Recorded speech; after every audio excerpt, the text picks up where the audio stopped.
Hello viewers, welcome back to my channel. আজকে আমি আপনাদের সামনে নতুন একটা মজার রেসিপি নিয়ে হাজির হয়েছি। ভিন্ন রকমভাবে পটল রান্না করে দেখাবো, যে পটলটা খেতে হবে অসাধারণ টেস্ট। এরকম মাখা মাখা পটল খেতে ভীষণ ভালো লাগে।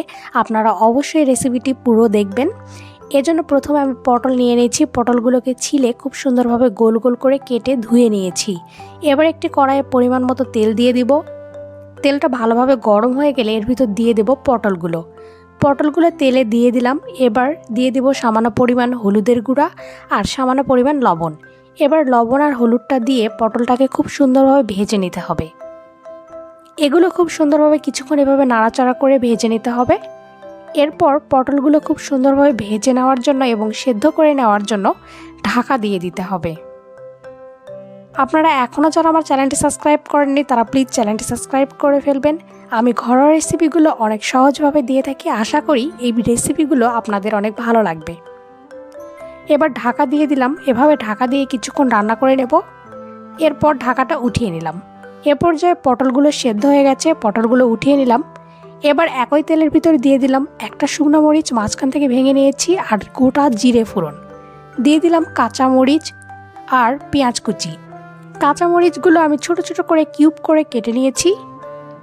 এবার এখানে দিয়ে দেব আদা রসুন পেস্ট। এবার এই সবগুলো উপকরণ খুব সুন্দরভাবে ভেজে নিতে হবে। গ্যাসের ফ্লেমটাকে লো টু মিডিয়াম ফ্লেমে রেখে দিতে হবে। এবার এখানে অ্যাড করে দেব শুকনো মরিচের গুঁড়া, সামান্য পরিমাণ হলুদের গুঁড়া আর টেস্ট অনুযায়ী লবণ। এবার এই সবগুলো উপকরণ দিয়ে মশলাটাকে খুব সুন্দরভাবে কষিয়ে নিতে হবে। এ পর্যায়ে মশলাটা যাতে পুড়ে না যায় এজন্য এখানে খুব সামান্য পরিমাণ জল অ্যাড করে দিলাম। এবার জলটা অ্যাড করে দিয়ে মশলাটাকে খুব সুন্দরভাবে কষিয়ে নিতে হবে। এবার এখানে অ্যাড করে দেব টমেটোর গুঁড়া। আপনারা চাইলে কাঁচা টমেটো এখানে অ্যাড করে দিতে পারেন বা টমেটো পেস্টও এখানে অ্যাড করে দিতে পারেন। আর কারো কাছে টমেটো না থাকলে টমেটো এখানে অ্যাড করার প্রয়োজন নেই। এবার এখানে দিয়ে দেব আগে থেকে ভেজে সিদ্ধ করে রাখা পটলটা এখানে অ্যাড করার পর খুব সামান্য পরিমাণ এখানে চিনি অ্যাড করে দিতে হবে। চিনিটা কোনো মিষ্টির জন্য না, চিনিটা একটা টেস্টের জন্য এখানে অ্যাড করে দিতে হবে। এই রেসিপিটিতে চিনি অ্যাড করার ফলে রেসিপিটির টেস্ট অনেক বেড়ে যাবে। এবার এখানে আমি ঢাকা দিয়ে দেব। ঢাকা দিয়ে 3 মিনিট রান্না করে নেব।